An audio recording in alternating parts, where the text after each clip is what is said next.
So again, I'm gonna redo my Flourish tutorial here because I'm trying to get video quality that is just slightly better than my last video quality, guys.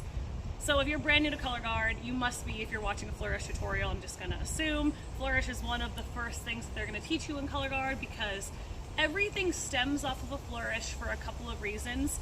A Flourish is very fluid and everything in color guard needs to be fluid. So if you can learn this kind of fluid motion, everything else is gonna come naturally. Flourish is also really important because it teaches you the concept of staying in a plane. So if you can learn how to stay in your plane or in your toaster, if you will, from this Flourish, again, you can do anything in color guard. So when I say you're staying in your plane or staying in your toaster, I mean you're imagining that you got a wall of a toaster right here and a wall of a toaster right here. When you're spinning this flag, it doesn't go like this, it doesn't buzz you and hit the wall of the toaster. It stays right perfectly with you. So when we're doing a Flourish, it should look like this, where I'm staying perfectly in my plane and perfectly in my toaster. So I made that look really easy, right? I remember seeing a Flourish for the first time and thinking it was the coolest thing I'd ever seen in guard and having someone teach me, and it was way harder than I thought it was gonna be. So I'm just gonna walk you through it step by step. Grab your flag, follow along with me if you wanna do this right now. First, we're gonna start at, this is called right flat. It's right flat because our silk is on the right side. We're gonna take our right hand, it's gonna be what's called over, which just means it's over the pole. Thumb goes under, fingers go over, just like that. This is right flat, right hand over.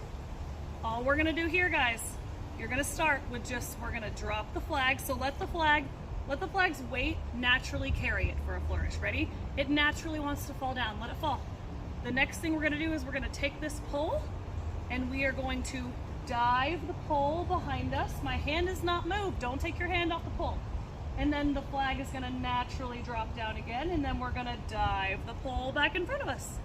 And the weight's gonna drop down with the flag. Dive behind us with the pole, dive back in front, dive behind, dive back in front. Once you very slowly get this motion down, you're gonna want to take your right hand off the pole. And I know this because I have taught enough people to Flourish that the first time it comes back here, they feel like the wrist is gonna break and they have to let go. You don't, do not let go.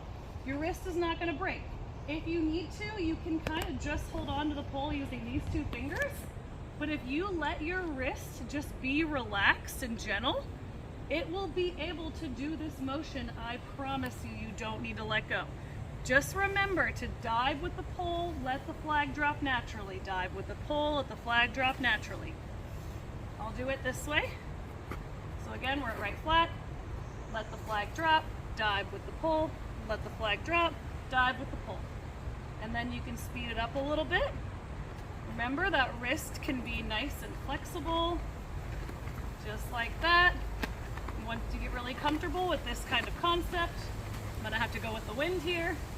That's when you can go ahead and make your first attempt at a Flourish toss. But if you're not at the point of Flourish tosses yet, do not even worry about that. Get the Flourish down, get the idea of staying in your plane down, because everything from here stems from that, guys. So thank you for watching. Keep guarding.